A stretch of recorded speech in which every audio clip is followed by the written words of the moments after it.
Hello students, today we'll discuss about gum elastic bougie. How will you perform gum elastic bougie aided endotracheal intubation?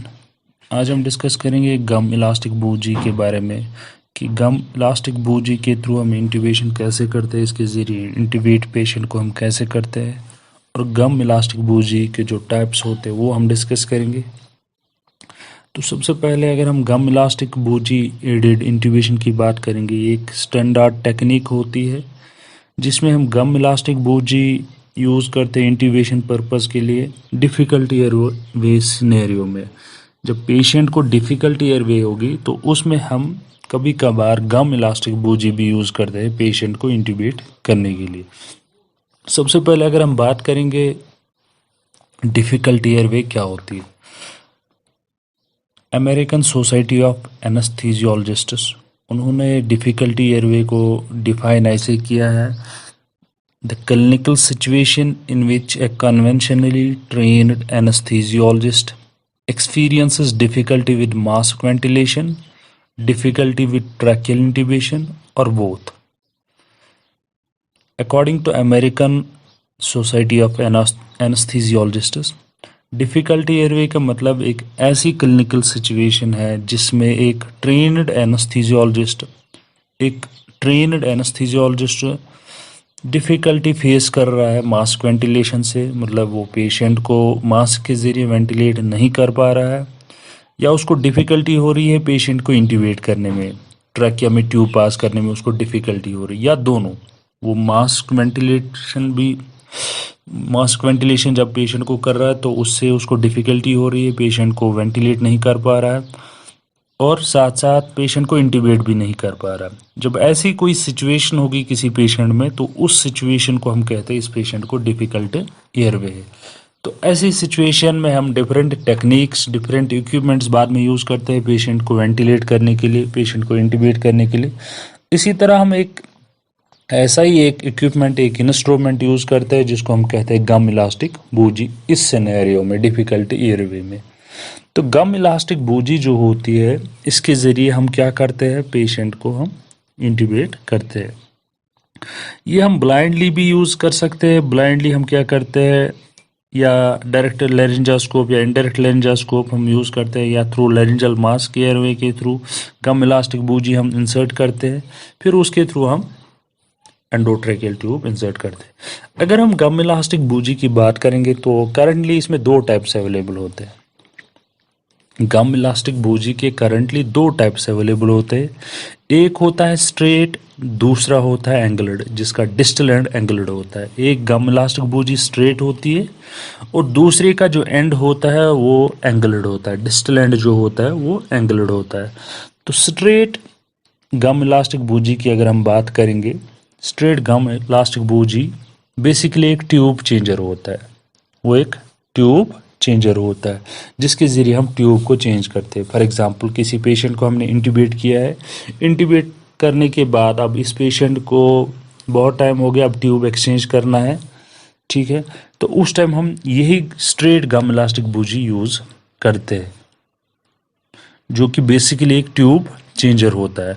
और दूसरा जो एंगलड गम elastic बूजी हमारे पास होती है जो कि रिकमेंड की जाती है किसके लिए, डिफ़िकल्ट एयरवे सिचुएशंस में एंडोट्रेकियल इंट्यूबेशन पर्पस के लिए। पेशेंट को इंट्यूबेट करना होगा, पेशेंट को डिफ़िकल्ट एयरवे है, तो उस टाइम हम ये यूज़ कर सकते हैं, एंगलड गम इलास्टिक बूजी यूज़ कर सकते हैं। तो गम इलास्टिक बूजी जो है, एंगलड गम इलास्टिक बूजी, इसकी लेंथ जो होती है वो 60 सेंटीमीटर होती है। गम इलास्टिक बूजी की जो कि एंगलड गम इलास्टिक बूजी होती है उसकी लेंथ होती है 60 सेंटीमीटर और डायमीटर होता है इसका 15 फ्रेंच, डायमीटर होता है 15 फ्रेंच। तो इसका जो एंगुलेशन होती है डिस्टल एंड पे जो एंगल होता है वो approximately 5 centimetre from the tip से दूर 5 सेंटीमीटर, जहाँ पे एंगुलेशन होती है, जहाँ पे बेंड होता है, स्लाइड कर्व होता है। इसी तरह स्ट्रेट गम इलास्टिक बूजी जो होती है उसमें जो डायमीटर होता है वो 15 फ्रेंच होता है, लेकिन ये लॉन्गर होती है compare to curved gum elastic bougie. Curved gum elastic bougie की जो लेंथ होती है वो 60 centimetre, but straight gum elastic bougie जो होती है उसकी लेंथ होती है 70 सेंटीमीटर, तो ये उससे लॉन्ग होती है।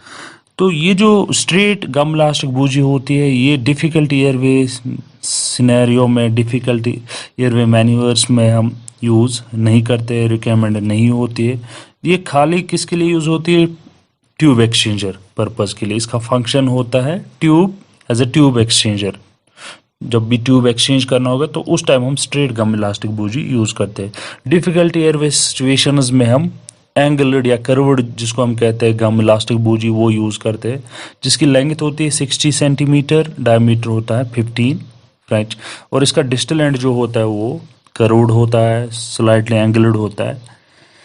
अब टेक्निक जो होती है जिसके ज़रिए हम पेशेंट को इंट्यूबेट करते हैं, डिफ़िकल्टी इंट्यूबेशन होगी तो गम इलास्टिक बूजी कैसे हम यूज़ करते हैं। तो इसमें डिफरेंट टेक्निक्स होते हैं गम इलास्टिक बूजी यूज़ करने के लिए। एक टेक्निक होती है जिसमें हम क्या करते हैं, लेफ़्ट हैंड से लेरिंजास्कोपी करते हैं, डायरेक्ट लेरिंजास्कोपी पेशेंट में जिसमें डिफ़िकल्ट एयरवे होगी, तो उसमें हम क्या करते हैं, लेरिंजास्कोपी करेंगे और राइट हैंड से जो लेरिंजास्कोपिस्ट होता है, लेरिंजास्कोपिस्ट जो होता है एनेस्थीसियोलॉजिस्ट, वो क्या करता है, लेफ्ट हैंड से वो लेरिंजास्कोपी करता है और राइट हैंड से वो ये 15 फ्रेंच या 60 सेंटीमीटर लॉन्ग जो गम इलास्टिक बूजी होती है, ब्लाइंडली वो अंडर द एपिग्लॉटिस इसको राइट हैंड से पास ऑन करता है ब्लाइंडली। तो गम इलास्टिक बूजी एक बार उसने ट्रैकिया में इंट्रोड्यूस किया तो एनेस्थीसियोलॉजिस्ट को वहाँ पे क्लिक सेंसेशन फील होगी, या जब ये ट्रैकियल गम इलास्टिक बूजी ट्रैकियल रिंग्स के साथ स्लाइड हो जाएगी, तो ट्रैकियल कार्टिलेजेस के साथ स्लाइड हो जाएगी तो उसको रेजिस्टेंस फील होगी। ये रेजिस्टेंस उसको 20 to 40 सेंटीमीटर्स के दरमियान फील होगी।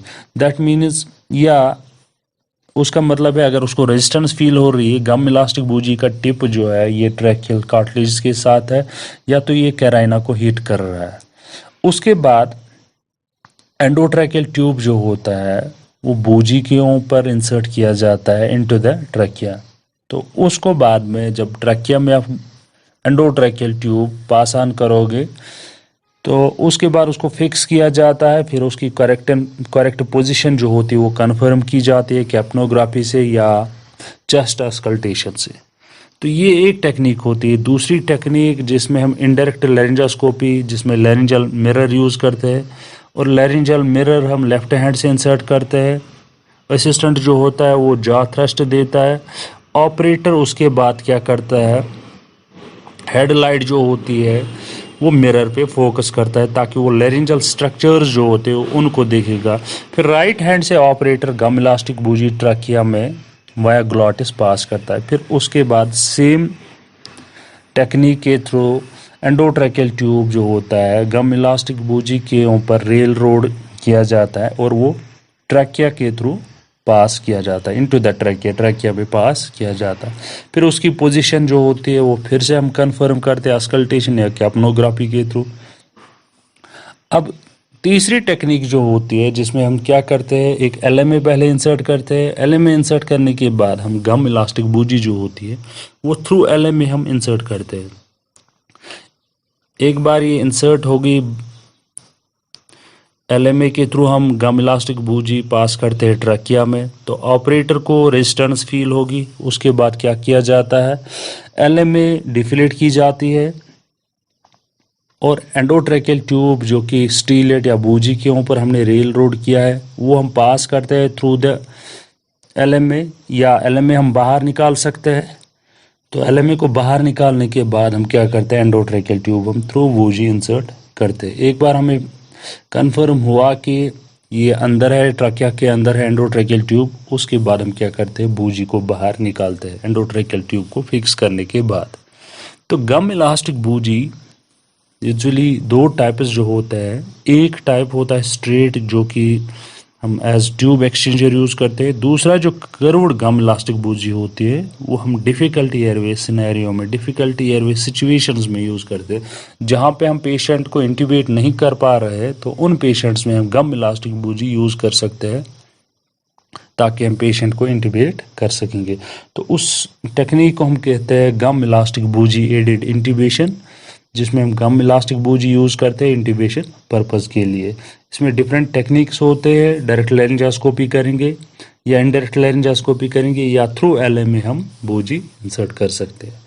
So this was about gum elastic bougie in brief. Hope you'll understand. Thank you very much.